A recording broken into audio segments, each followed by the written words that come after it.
Welcome to Dweller of the Dark. We are a channel honoring the yellowed and blackened bones of many prominent authors. We will be digging up several obscure, strange, and forgotten authors who influenced many of the great horror, science fiction, and fantasy writers today. Comment below if you like. If you have authors you'd like to see recognized, list them in the comments or contact our author page. Subscribe for more tales of the horrifying, obscure, strange, and forgotten. We'll have quite a collection, climbing out of the tombs. If you like any of our tales, hit the like button below. You can find us on Facebook at Jeffrey LeBlanc Horror Writer, our official website, jeffreyleblanc.com, on Amazon, and Twitter at Jeffrey J. LeBlanc. There are writers that write horror stories. Then there are those who write to horrify, to unnerve, and to terrify you. We want to leave a lasting foreboding of all things in the dark. We are moving in that direction, armed with the skulls and bones of the greats, such as M.R. James, William Blake, H.P. Lovecraft, Robert Bloch, Clark Ashton Smith, August Derleth, and Anne Rice, to name a few. The fog-filled swamp, the lonely church, the mysterious room, and the quiet crypt are our playground for all manner of the supernatural. But do not be fooled that we threw together tired, anthropocentric, prose, or warring cliches. You sure follow the thinking. We went for the easy jump scare. No, our stories are winding, spidery staircases of the terrifying.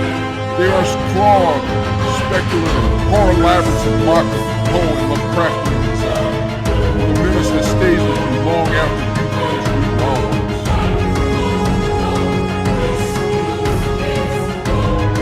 Shadows, Ghost of the Moonlight. It's a brief story by Jeffrey LeBlanc, first included in the 2015 collection Wolves, Wings, and Other Things, published by Cloven Hoof. Tonight we are providing a short story that created the novella, War with Werewolves, full novel, Shadows, Ghost of the Moonlight. Those latter two books involve a Jack Reacher-style mercenary battling an ancient race that cloaks itself in fog and darkness. The short story focuses on Tommy Savoy and his recollection of a tragic day with his brother Timmy. The boys went out on a hunt into the mysterious Atchafalaya swamps, only to become prey to something in the rain and fog. What hunts the Savoy boys in the fog-filled swamp? Well, they survived the shadows and ghosts howling in the mist.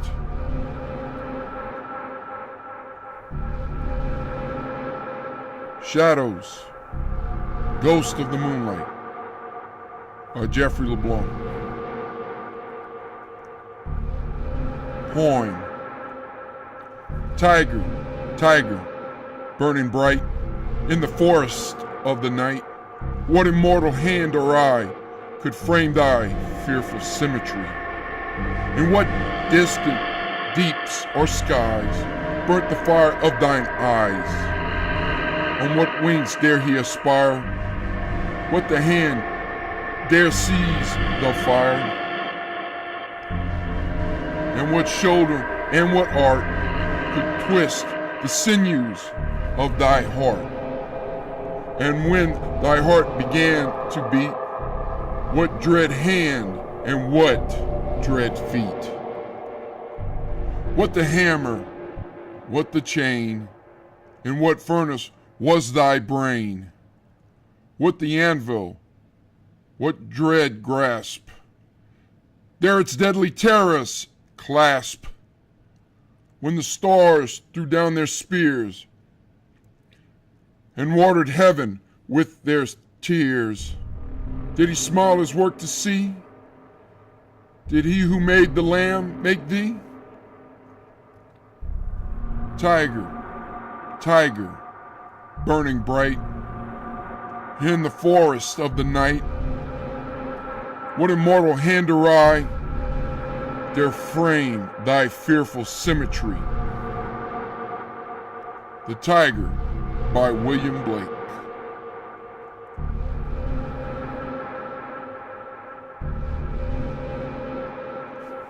A guitar cries out in guttural angst in a dark, empty bar. The Wind Cries Mary by Jimi Hendrix is playing. The smell of aged beer, urine, and sweat fill the air as the light cigar mist still hovers ghostly over pool tables. A single, bloodshot, weary blue eye peeks through the cigar smoke from a lonesome, glowing silver jukebox. In the right corner, next to the jukebox, playing Jimmy, is a bitter man. His name is Tommy Savoy, and he's seated like a sacred totem, stone-faced and scarred with a black pirate's patch covering his right eye. He's holding on to regret, and he holds on to anger as he tries to remember some moment from his childhood. In a drunken haze, trying to capture anything from the past, he sketches with a pencil on a yellowed, worn paper napkin. He sits, he drinks, and he draws in a dark corner of a decayed jazz bar. Tommy grips his bottle of beer with angst as he thinks back to years ago. The memories start to flood in again like a broken levee of young boys.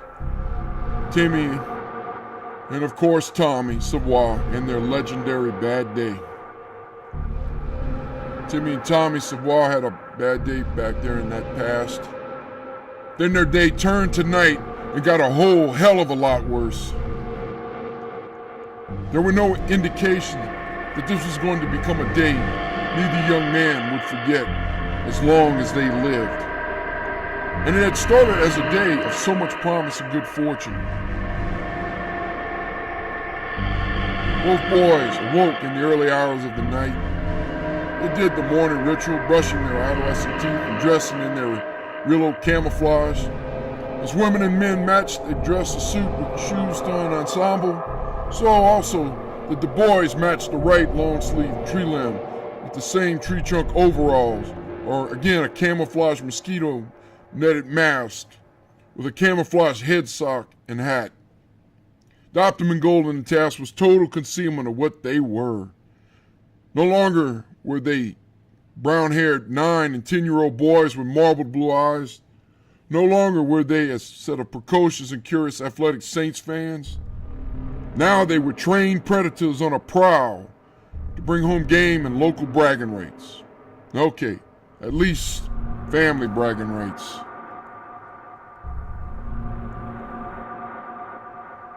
Tommy, where's my belt? Timmy spoke in a whisper, not to wake Mom and Dad, leaving to go hunting before daylight was expected from the family, causing a ruckus or unnecessary noise. Got you a good beating if you woke up little sister in the next room. I don't know, Timmy. Check the bathroom. But don't make a peep near Sammy's room. My butt's still raw from the last time we woke her up. Tommy's voice was a raised whisper as well. And as if everything Tommy had just said went out the window, Timmy squealed his excitement. Tommy, I found it! You could hear a silent moan and a pause for a few seconds as Tommy put his hand over Timmy's cannon he called a mouth. He then slugged the brown-skinned 9-year-old. The latter got an eeked mousy squeal and a confused look from Timmy.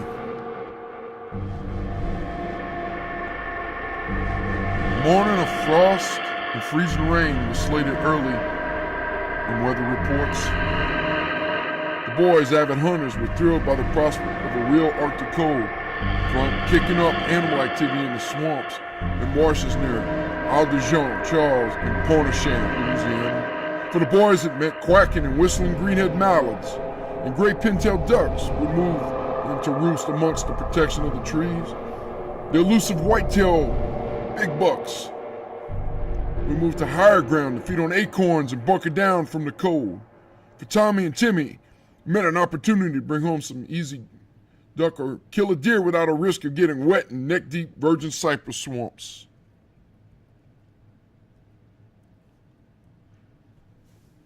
Morning started early, 3 a.m. They had packed their small flat-bottomed boat, a bateau their French-speaking ancestors called that boat, and proceeded with guns, lunches, and coffee to the nearby stretch of waterways onto the higher grounds of Scrub Oaks. They brought extra batteries, a GPS, and plenty of ammunition for unseen obstacles. Despite biting winds, low tides, and the sulfur smell of the Trinacious, Cajun term for the cut through the marsh, the trip into the area went well. They had a small 50 horsepower Mercury engine on the back of the boat, which hummed and churned water as they journeyed into winding and twisted areas full of blackened logs and raspy, dense piping grass and cattails.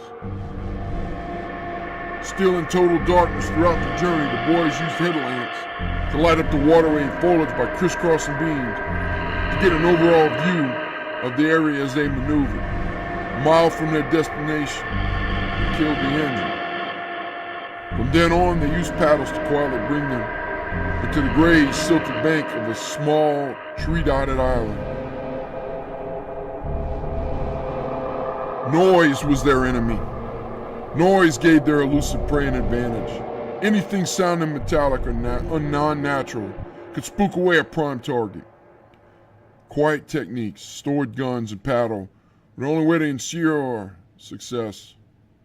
And even then, success couldn't be guaranteed. Scent was their second enemy. Even with stealth, a duck or deer could pick up a scent over a mile away and move on unnoticed. They had the usual urine and deer glandular to hide human scent. They had an extra bottle of that pungent ammonia smelling lure and a bag of vanilla and dried apple chips in their pocket. They even had planned the course to hunt the area downwind. All this had proven a great reward in previous hunts. By 4:30 a.m., the boys had set up their tree stands just off a worn game trail. At approximately 6 feet in the air and settled in, a light rain pattered against their rain hoods. Biting ice fell not long after causing the boys to both shiver as they lie in wait. Numbness crept up in the hands and feet toward the muscles as they stood motionless in chairs that were slowly being covered with ice and rain. Each boy moved to generate some heat and did so with the greatest of precautions. Finally, Timmy had had enough. "Tommy, I'm cold. I want to go home. Nothing's going to move in this ice storm." Perturbed, Tommy answered back in a hushed but harsh whisper, "Quiet. You scare away any chance we have. The rain and ice will cause the deer to move this way. If you listen, the ducks are moving too. If the deer haven't come through by 6, we'll move on to the flotons and kill some ducks, okay?" "But Tommy, I'm cold. Daddy fussed you last time. You kept me out and I got sick. I want to go home." Timmy's whining was causing his brother to really get angry. "You're a little girl, just like Uncle Toot was always claiming." Tommy knew this might get his brother to grow a pair. "Uncle Toot is a mean old drunk. He don't know nothing." Timmy's anger was evident. "He's been around the world and in the service with real men. If he calls you a sissy, then I guess you a sissy. You don't want me to tell him how you cried like a pansy to go home when we were guaranteed a good hunt?" Tommy knew telling Uncle Toot this and the teasing and hazing to come would be worse of a day for Tommy in his life. "You wouldn't dare!" Timmy screeched this in fear Tommy had him. "Shh! You're scared anything else off, and I'm going to take you home and tell the whole damn island. And you know, I mean it." Tommy's voice was stern, but still in a whisper. "Sorry, Tommy. Please don't tell Uncle Toot or anyone else. He would tell Kara, and she'd think I was a postman or mama's boy. I'd have to run away." The fear in his voice was appealing, and it seemed Timmy's whole world was in Big Brother's hands. "I won't, Timmy. Now shut up and listen." Tommy put his right ear to the backside of the tree to make out the sounds of the woods slowly coming to natural life. His father and grandfather had taught both boys the tricks and lessons to listen for game and to track. Of all the skills, patience and listening were the greatest lessons, not just in hunting, but in life itself. The sounds of the ice storm were making it impossible to hear any animals. Tree branches cracked and dropped through the ice buildup in gusting winds. Leaves crunched and cracked as they were bombarded. Even the nearby waterways were echoing sounds of pelting ice, rain, and wind. Where the fish, such as brim, bass, or shoepick, might make a pop to the water surface, only ice and rain made those sounds now. After 6, Tommy could see that the deer hunt was a bust. Timmy, this is strange, brother. I thought for sure we'd see a buck or even a button buck, nothing moving. Told you it was too wet and cold for them to move. Go and get a duck? Timmy's face lit up at his own question. I guess. But have you noticed with all the rain, wind, and ice, there hasn't been a chirp or quack? You think they'd be making some chatter moving into the swamps from the marshes? Tommy looked up at the deeply darkened purple skies with a puzzled look. Not really, Tommy. I just know I'm ready to move. My butt hurts. Timmy stood, scratching his bugs and shaking his legs. We need to tear down the stands then. I'll get the boat. I figure we'll go to the furthest floton north of Lake Barre. Tommy looked out to the thunderhead rolling in from the north. But Daddy says they hunt that too much. He says we always do better in Lake Recursi. When he brags to Uncle Toot, Timmy looks south of the island, oblivious to the dangerous weather coming from the north. Timmy, this weather could get bad. You don't want us to end up like Papa and Chewie did last year. We don't want to be stranded in the marsh on one of those islands. You think you're cold now and your butt hurts? But frostbite could kill you and make you lose your Johnson. Tommy gives the authoritative look of an older sibling. My Johnson? What's that? Timmy's question causes Tommy to laugh. Rebecca, you one-eyed lust snake, or Carol's toy when you drop a pair. Tommy slaps his leg, howling in laughter, and sees his brother is hyperventilating with embarrassed anger. Yuck, that's not funny, Tommy. She's my friend. Timmy's clenching and unclenching his fist. Easy, bro. She's your friend. She's your girlfriend. Ha! Tommy takes off running down to get the boat, and Timmy gets a stick and launches it at him in anger. Cool off, biggerhead. 20 minutes later, the boys make it to the eastern side of Lake Barre. Within an hour, and not even an egret in the area, Tommy makes a fateful decision. Timmy, we might try a little further. The boys see ice and rain and waves coming from the north. Lightning and cadmium and phthalo blue hues shimmers in the monstrous clouds. Timmy gets a shudder from the impressive event headed their way. Tommy, maybe we should go home. I don't care about getting a duck no more. Quit being a baby. You wanted to go there anyway. We'll go for half an hour, then if there's still no ducks, we go home. Deal, pickle lips? He gives a car salesman smile to the young Savoy. I guess, Tommy. And I'm really cold now, and we got nothing. I just want some of Mama's vegetable soup and to climb into a nice warm tub. Don't you want some hot vegetable soup and a warm bath? The boy's pleading fails on the deaf ears of the brother, determined to come home with bragging rights. Soup is for later, wuss puss. We're going to get a motherload of ducks or whatever. If it flies, crawls, or climbs, it's going in Mama's pot. He gave a tussle to his brother's head and a prideful smile. The tide was rising as the boys trekked another 20 minutes to the blanketed marshes and sparse swamp areas. The small boat engine whined between cold gusts of 40 knots. The winding ditch Tommy had chosen kept the waves at a small chop as they moved further around the great lake. Grasses and duckweed occasionally made their way into the boat, and on occasion into the open mouth of young Timmy. Tommy chuckled at the face of Tim as Timmy made him.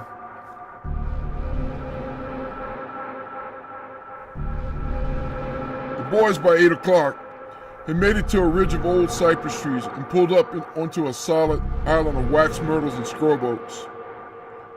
They had good concealment on the island with a good view of the lake at 180 degrees. The island itself was approximately 100 feet in diameter. There was a thick blanket of Spanish moss also adding to the ideal hunting location. The moss hung from reddish-gray cypress trees surrounding the island. The island was a natural duck or deer blind. The only peculiarity was the green shimmer that came from the moss, with the occasional crack of lightning, or if a beam of brief sunlight escaped darkening black clouds now.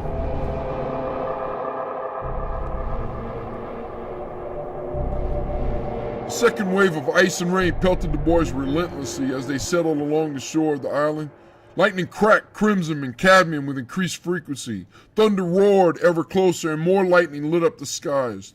The weather brought a few ducks, but they all stayed out of the range of the boys' guns as they whistled over the duck blind. Damn duck. Won't even return my call to him, Timmy. And now I'm cold and my butt hurts and my foot fell asleep. Timmy had been looking around in between the rain and wind. The green shimmering beads had caught his fascination more and more. The longer the boys stayed sheltered on the island, with each gust of wind, the marsh revealed a little more. As more ice fell, the beads seemed to move as insects. Well, it was not unusual to see insects hiding in the warm, gray strands of moss. To see so many that they caused a change in the color of the ghostly moss was a little unsettling. Certainly something more than warmth had caused such a congregation. Timmy was watching as Tommy too had noticed the origin of the green shimmer. Have you seen anything like that, Tommy? Between the wailing wind, Timmy could just get the words to his brother. No, Timmy. Tommy was getting a little shivery. It's time to get on home. It's time to go. A brief gust tore a piece of moss, sending it to the ground at Tommy and Timmy. Timmy looked. We got our answer of the shiny beads. That's kind of weird, but cool. Timmy looked at the beads.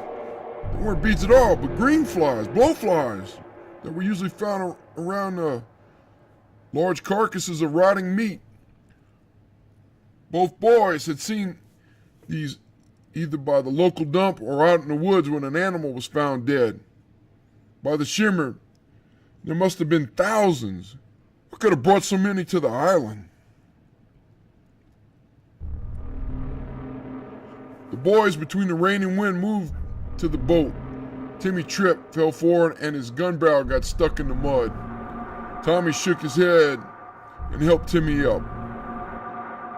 The barrel had pushed at least 6 inches into the clay.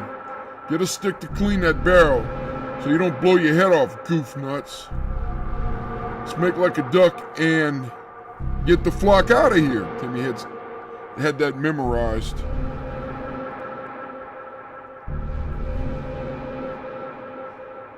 The murky boat engine started on the first crank, sputtered for a brief moment, and finally continued running.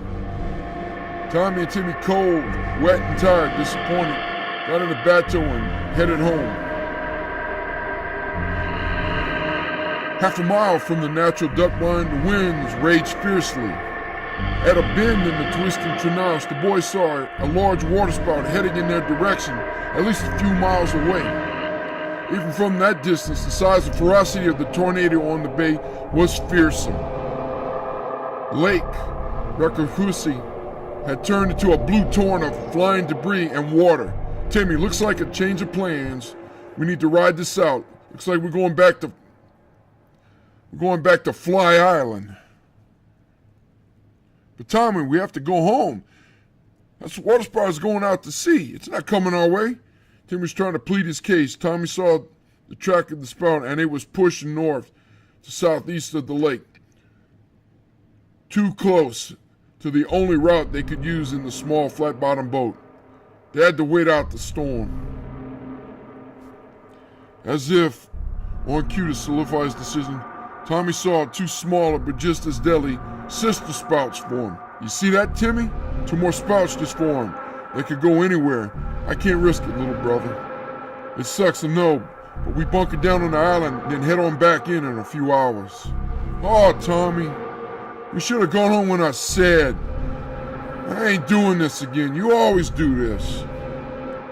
Timmy crosses his arm, puts his head down, and pouts and groans. With increasing winds, stinging sleet, and more rain, the boys don't get back to the island until after 1 p.m. Tommy had to pull into the marsh a few times when the gusts got too strong, fearing the boat would capsize. They slided into a natural alcove on the northern tip of the island. Tommy directed Timmy to tie off the boat to a black cypress knee while he gathered emergency supplies to bunker down. Simon Savoy had taught his hunter sons Tommy and Timmy to always be prepared and to respect nature and identify signs that could prevent disasters. Yes, Tommy had let his pride get to himself and Timmy in a bind. But he had set up camp quickly as Timmy tied off the boat.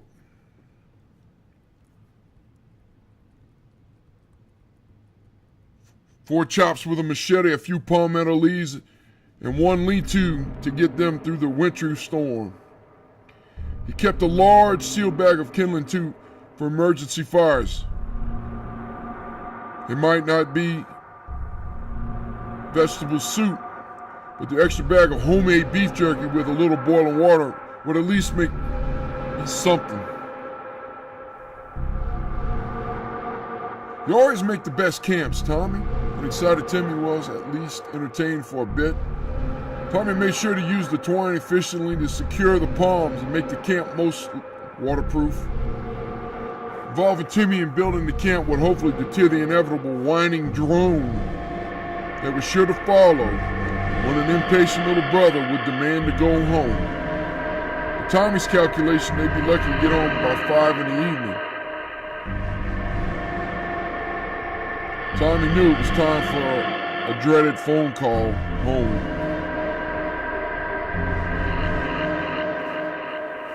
Thanks, Timmy. I had to look out for a little brother since I got us in the jam. We'll at least be able to be warm. And I got jerky soup cooking. Might be a little peppery. He pushed a few branches into the growing orange and red blaze. An orange glow lit both to the two boys' faces and hands.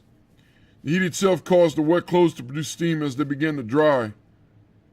Let me go call Dad, Tommy said with his head hung low. That's all right, Tommy, about the soup.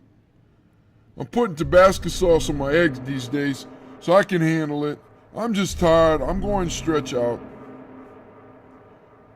This is really better than this morning. My bones were even hurting from that ice and rain. Timmy put his socked feet over the fire briefly to warm them. Gray socks steamed as well and cast bunny rabbit shaped shadows on the walls of the small camp. Timmy then looked out the sideways rain and lightning flashes as the cold front pushed on further south. What's that stinky smell? Timmy was looking at the soup, but the smell was coming from all around the camp. What smell? Timmy? My sinuses are still acting up. Tommy sucked snot through his nose and then spit a large greenish blob into the fire. The singe and smell further aggravated Timmy. You can't smell that? It's like wet dog and rotten farts. You know, like the ones you used to get after eating eggs and cabbage. It's in the camp. And outside, too. The fire must have warmed up things to bring out that smell. Timmy began fanning the area around him. Wait, I can smell it now. That's something really ripe and rotten nearby. Whew! I thought you smelled bad. You may want to put a handkerchief over your face to prevent getting sick. You brought them, right? Tommy gives him a skeptical brow. He has a feeling he knows the answer already. No, Tommy, I forgot. I had to get my bullets and the extra socks and the sandwiches. Man, this smell is getting worse. You! Timmy holds his nose and gags a little. Good thing I brought extra ones. Here, cover your face with it. We'll be getting out of here soon. There's no telling what predators got drawn over to this island before that front slowed everything up. He tied his own camouflage bandana. Tommy then got his drying clothes back on, as did Timmy.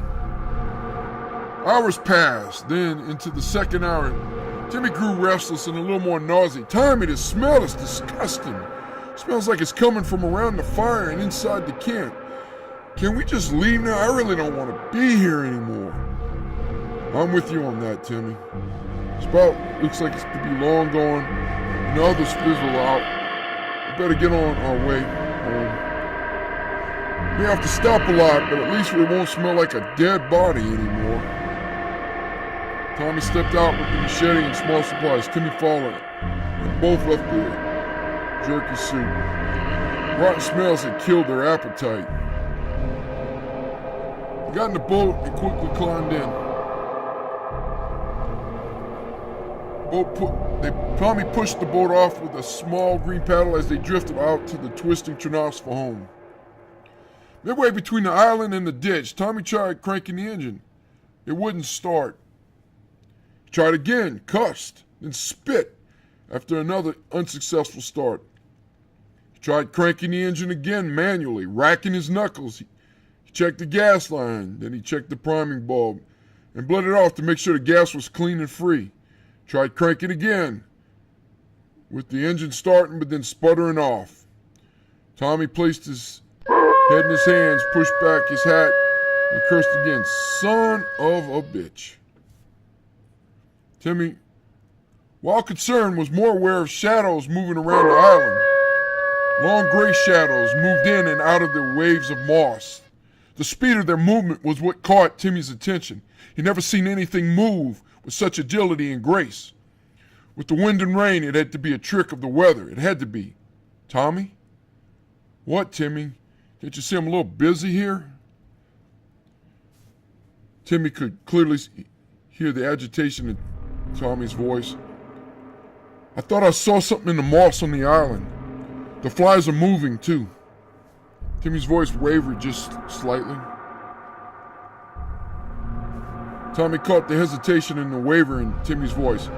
It's probably this wacky weather, Timmy. We're getting as far away from that stink pit and this weather as is possible. Who knows, little brother? The smell might have messed with your eyes. We'll be home soon enough to laugh at this with Dad and Mom. Rain and wind carried the camouflage boat onto a nearby shore. Tommy still hadn't gotten a second sputter of the engine yet. He was tired and the muscles in his arm, back, and legs ached and burned. Hot coals of pain seared his shoulders and numbed his fingers inside. The engine just wouldn't crank. He had burned up large amounts of time and energy trying to crank the damn thing. He even got Timmy involved to try and crank it. They drifted on, trying to start the engine, and made little advance in their journey. Dad, it looks like we're having problems with the mercury. I've tried to crank it for the last couple hours. He was panting and exhausted as he called his father. The damn motor has been nothing but trouble, Tommy. Why are you so late calling? His father's concern really got him a little nervous. He couldn't let Timmy see his nervous or there would be a full panic on little brother's part.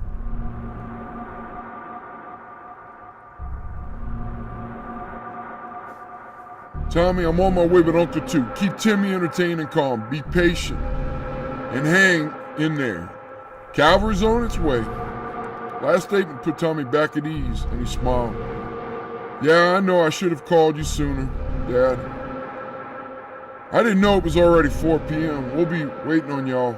We'll paddle as far as we can and continue to try and get the motor running. Last part raised a concerned ear from Timmy's as Tommy hung up the phone. "We stuck out here, Tommy? Are we going to have to sleep in the boat?" Tommy could see the fear building. Dad and Uncle Two were on their way. It's one of the fastest boats on Isle de Jean Charles. The two of the most knowledgeable hunters around here. We'll be calling Dad when they get close. The battery's still at 50% on the phone. We're going to be fine. Tommy gave a warm, confident smile to close the panic lid on Timmy's fear. By dusk, the boys had moved close to 2 miles away from the island of flies and stench. The storm had blown through and icy chill was in the air. Both boys were numb with cold and chilled to the bone. The setting red sun peaked one last time before surrendering to the twilight and stars. With night settling in and the front pushing colder air through, it was going to be a long one.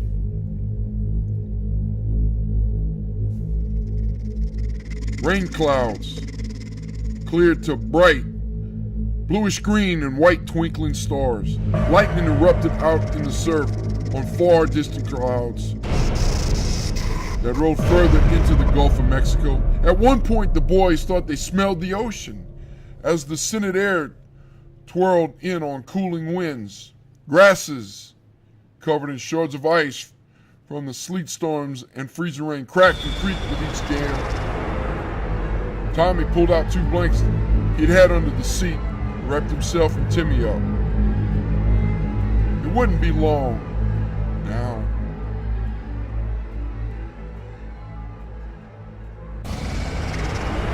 The first distant wolf howl woke both boys with a hypothermic nap. Pulses quickened on the second, louder and closer howl. The boys had seen enough outdoors and Smithsonian documentaries to know a wolf's howl. No coyote, bobcat, or swamp cat bayed like a wolf. What the hell was it doing in the Atchafalaya swamps and marshes? Wolves in Louisiana were thought to be extinct since the 1960s or 70s. That's a wolf's howl. Louisiana doesn't have wolves. Timmy for once whispered something significant to the older sidewalk. "I know, Timmy. I thought coyotes. The second howl was a wolf, for sure. Somebody might have pets. That would explain why we haven't seen any deer or why the ducks haven't disappeared. We'll have to report that to the game while we Dad, when we get back." Tommy's reassurance didn't stifle the growing fear that a wolf was loose in an area that hadn't seen one in half a century. "What's going to do, Tommy?" "I just know that that's a wolf out there." It was an honest question. "We're going to stay put in this boat and continue drifting on up to Lake Byron. Dad should be getting close in the next half hour. Wolves don't swim, and I'm even more confident with the cold weather." "They're more afraid of us than we are of them anyway," Tommy said. More for himself than Timmy, it seemed to do its charm again. Timmy wrapped up, sighed, and nodded back to sleep. As he nodded to sleep, he asked, "You wouldn't let the wolf get me, Tommy, would you? You wouldn't let him hurt me, right?" "Of course not, silly. I'm your older brother, remember? I'd shoot that old wolf in the pecker." They both giggled at the last statement. Timmy rolled over and went to sleep. Half an hour later, a low growl and a quiet splash in the water woke Tommy from a dream. In the dream, he and Timmy were in dry clothes at the dinner table with Mom, Dad, and even Uncle Toot. Uncle Toot was grinning like the Cheshire Cat from Alice in Wonderland. Mom put soup bowls out with hot and spicy vegetable soup. The corn had a buttery and salty taste. It was warm, and it was home. Slam! The bateau was hit from below, and both boys were sent into cold water. All Tommy could think is shark, but that's crazy because there are no sharks that big in the marshes and bayous. And anyway, sharks don't live in fresh water. It had to be a tree stump. Timmy, can you hear me? Get to the bank, Timmy. Tommy knows Timmy's a good swimmer, but he was asleep when whatever happened. Timmy, holler if you can hear me. Tommy's waiting in place in the deep drainage. This part, so close to the bay, is at least 8 feet to 20 feet deep. Timmy! I'm by the bank, Tommy. I'm cold. I want mommy and daddy. I want to go home. In the darkness, even with the rising full moon, Tommy's having trouble locating Timmy. He then spots a small shape crawling up on an oyster and snail shell bank. The figure shines from the mud and ooze on him. Timmy is sobbing and continues to wail for mom and dad. I'm coming, Timmy. I'm coming. Let me get the sealed kindling bag with matches. He swims in the dark to where the boat is flipped. He spots a few bags, moves on and over and grabs them. Quickly, Tommy starts a long swim to shore. Tommy can see the glow of moon on the nearby levees and the marsh and swamp ridges. He sees black and silver movement. It has to be the tricks of the moon on the swamp and his fear and fatigue. It has been a long day on the boy's mind. Movement and blood-curdling scream. Tommy! Gurgling and movement to Tommy's right where Timmy had waited. Tommy could hear a distant motorboat when he screamed for his little brother. Timmy! Speak! To me! Where an ooze-covered boy was, a set of growls came in from the same direction. There's a tearing and ripping sound between the growls. Tommy's heard that sound before. The sound is like when he's fed an alligator. Flesh is being ripped from bone. Tommy heard the crack and crunch of bones. What should Tommy do? There are growling animals on the shore. His brother's probably terrified to the point of hysteria. To make matters worse, a shotgun and additional rifle at the bottom of the trainage, along with his lights. It was dark with blast and blinding moonlight, shining from the water. Go to shore unarmed or dive down and find a gun or weapon. The choice was obvious. He held his breath and took a plunge. In the water's cold, black movement, Tommy swore he heard a howl above him and the snap of teeth. He had to have imagined that. But the leeches and beetles squirming all over his face were all too real.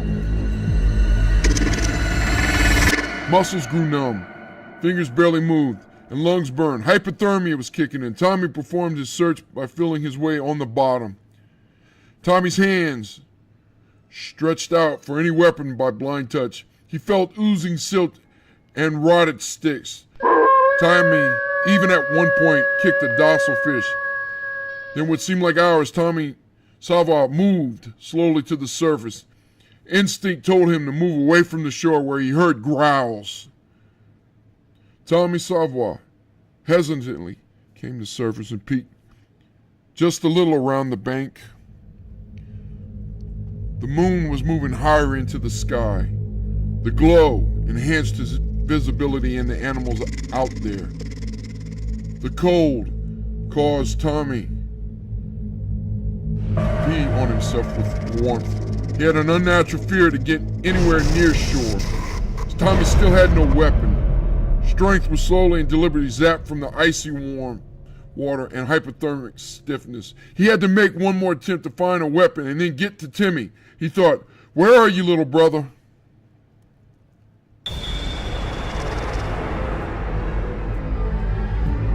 Tommy took another deep breath and submerged one last time beneath the ebony ice-filled waters of the Trenache.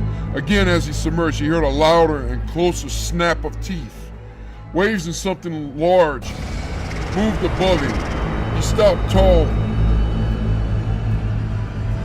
movement and did his best to contain his fear. What was it that had tried to bite at him? Tommy knew for sure this time the snapping jaw sound wasn't in his mind. It wasn't in the water. It was on the surface. No predator. other than an alligator would attack a human, and even that was rare.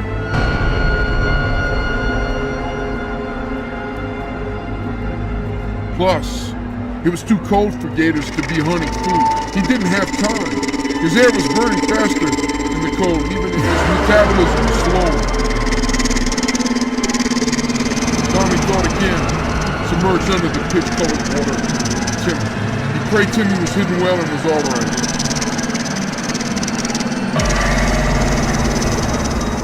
Tommy had remembered to use the moon this time to guide his course. He hugged the bottom, kicking up silt and feeling for any chance of a gun or even a machete. The lungs burned and his head hurt as he pushed on. Cramps started in his calves, but he pushed on in darkness and mud. When Tommy could no longer feel or move his hands, and he was desperately needing air, his toes touched the rifle. Tommy looped the strap around his right foot and eased to the surface, away from the shore again. He tried as best he could to control the exhale and the inhale, but it still came out as a wheeze and a whisper and a gasp. From the darkness near a stump, Tommy saw shadows moving through marsh grasses, pipevine, and cattails. Tommy heard the boat engine of Uncle Toots coming closer. He wished he could yell out, but he couldn't risk drawing attention to himself. His cell phone was now useless at the bottom of the trench. Tommy concentrated on his current task to stay alive. He grabbed air, managed to get a little feeling to the left hand, and tried to get a grip of it. Fingers felt like pins in a pin cushion. Just as he made a little progress with warming the hand, a large clawed hand hit the right side of his face. What was happening? Confusion, dizziness, shock. All these emotions were a hammer smashing into Tommy's brain. Tommy's head and face burned in a fiery agony. The slightly warmer but still numb trigger finger had managed movement. At the same time, the clawed hand ripped out Tommy's right eye, blinding him. Another swipe of the claws left deep lacerations across his face. At the same time of the clawed attack, Tommy luckily attacked back himself. Tommy managed to pull a muddy, slimy trigger. If the safety had not been off of the rifle, it would have fired at the right moment, saving Tommy. A quick, chaotic burst of rifle fire sent the shadow, the ghost, or beast roaring and howling away and scattered the others. The clawed hand that set the blinding blow was hit with the blast, blown, splintered from the creature's claw. Moments before Tommy passed out from the blinding blow to his head and face, he heard something he'd never forget. A loud, thundering roar. The roaring howl was a sound that would keep him up for most nights when the night was dark. The woods were icy quiet, and the moon was full and bleached skull bright. The roar would forever be Tommy's fear, and it would be Tommy's shame. Any howl from then on panicked Tommy and reminded him of his life's failure. The regret followed Tommy Savoy, as did the memory of his failed promise to little brother Timmy. He had let them kill him. That same wolf's roar was in his ears when they found the ragged remains of Timmy.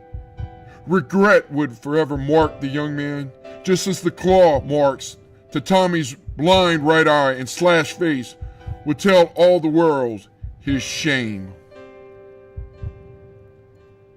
You wouldn't let him get me, Tommy, would you? You wouldn't let him hurt me, right?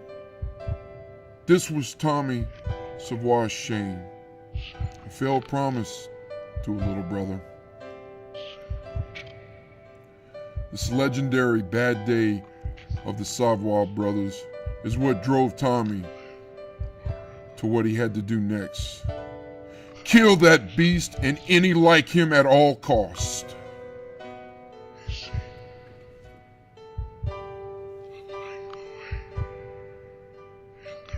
Thank you for listening. Good night.